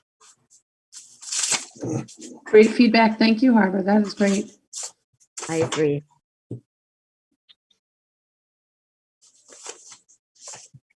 You guys are great. Can I move on to the next slide for us, Ian? Sure. So we did have 5 to 10 minutes of additional chat, but just so you know too, we've got Ann's email here, fabhicks@aol.com. So before we get into the last comments, I just want to say thank you to everybody. This was really, really fabulous. We'll stay on and keep taking some comments, but if anybody wants to take off, we want to just thank you so much for being here. And please recall, we've got about two to three more of these forums, and then we won't have any more for a couple of years. So it's only this year, and what the heck? What do you got to do during COVID anyway? Hang out with us in the comfort of your home, talking about different things that happen to be the future of North Brookfield. So we're really glad that you're here. We hope that you join us for the next couple that we're going to have. We're going to do our best to put that information out so everybody can join for those, and tell your friends and family that live in North Brookfield to come join for those as well. So I'll let us finish up with some final comments and just say thank you to everybody who's here. And if you want to stay, you can. And if you want to dump out, you can. We'll keep going till like 8:45 then for about 10 more minutes. Let everybody chime in to everything, and we'll see where we go from there. I want to echo that. Thank you, everyone. Your comments are fantastic, and we will work them into the plan.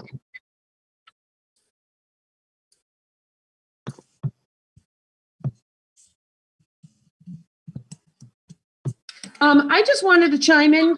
One thing that kind of came to my mind, if anybody wants to, put anything out there that popped into their heads, was that we had quite a few people that were talking about, like, I want a map, or I want to be able to go online to find different things.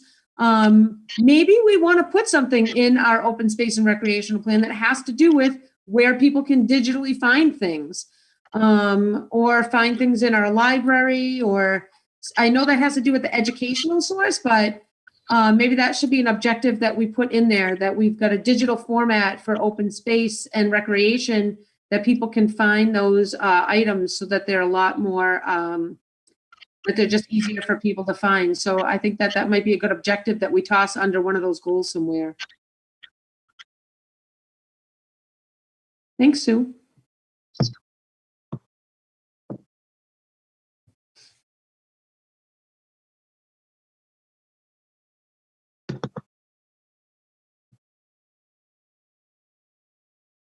I just make a comment here.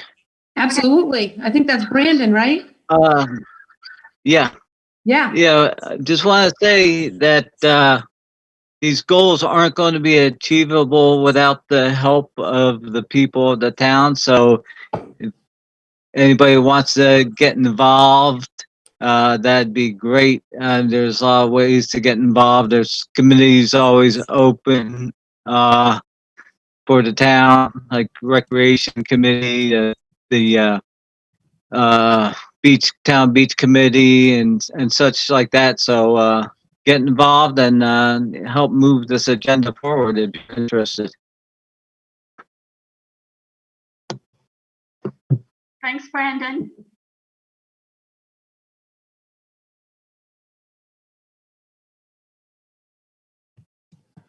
Has everybody had dinner yet? I'm getting kind of hungry.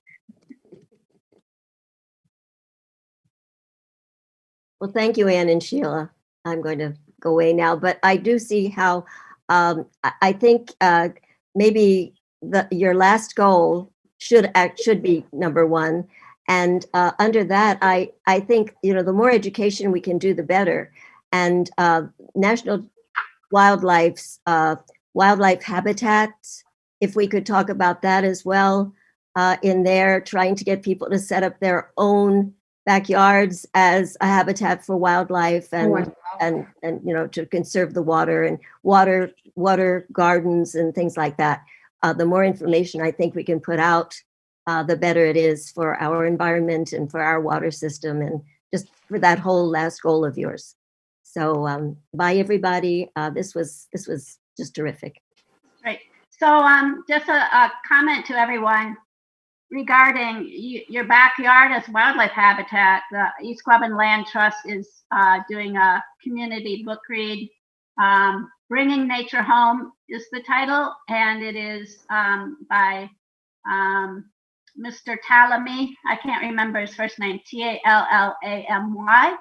And he talks about the importance of us planting native plants in our backyards so that the insects can feed on them and in turn promote the food chain in our own backyards, since we're losing a lot of the nature and a lot of invasive species have come in which do not feed our insects or native wildlife. They've not evolved to eat those invasive plants or introduce plants.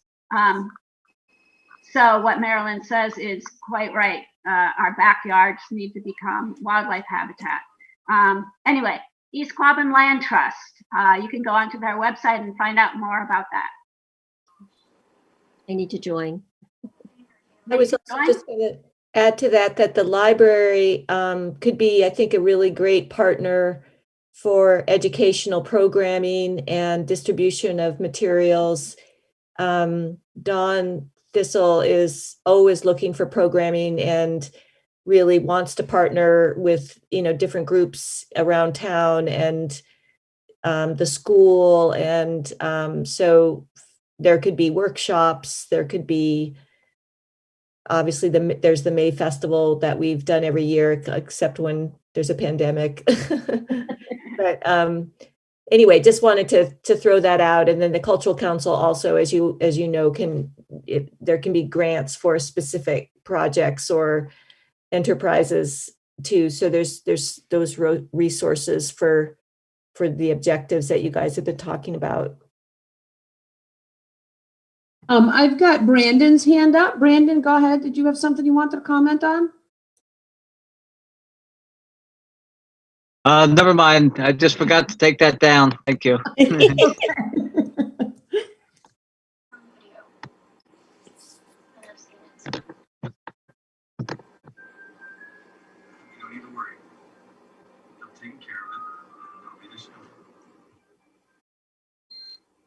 Looks like Kim has her hand up. Oh, I'm sorry. Go ahead, Kim. No, I just wanted to say thank you so much. This was a very, very informative meeting for me. It's my first time with you guys. I appreciate it, and I look forward to your next meetings. It was very, very informative. I've only been in the town for 20 years, so I don't know a lot of what you're talking about, like the old time stuff, like when you were putting up, the historical stuff. I don't know that. But you guys were, I'm so enthused of where the town's going. So enthused. Kim, you are making me want to do a scavenger hunt so badly. I will run it for you because we would have a blast. So much fun. That would definitely be really a great fun. socially distanced event we could do. I think we should put that on our list. I love it. Yeah, a scavenger hunt for all that stuff. That would be fun. That would be super so fun. Yep. But yeah, thank you. I do have to take my dogs out. So I just wanted to say I really appreciate you guys taking the time out to do this and inform us, and everybody that came.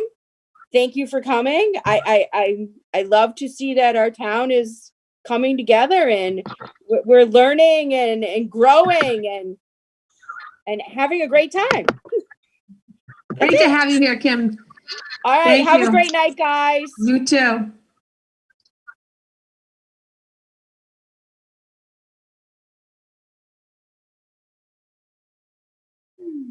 Don't be afraid. You want to say something? Come on in.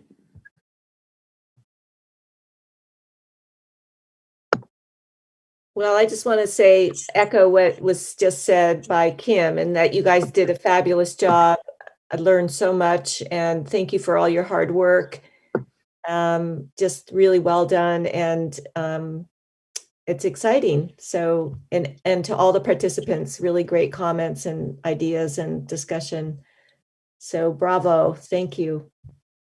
Thank you for all your comments tonight too, Barbara. You put a lot on the table for us. We appreciate it. Yeah. Thanks a lot.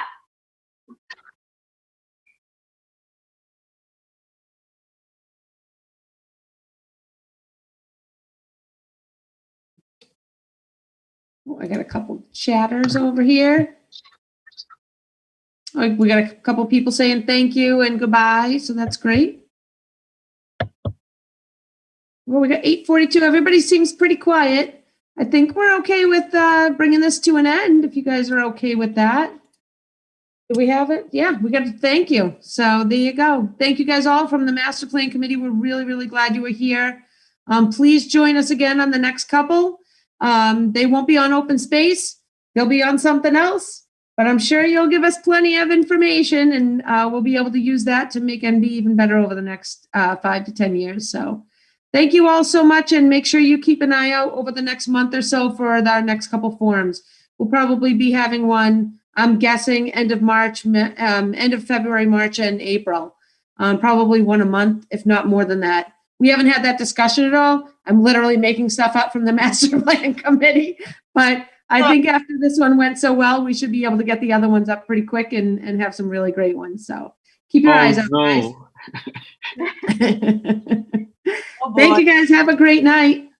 Yeah. Okay. Have a wonderful evening, everyone. Thank you so much. Great job.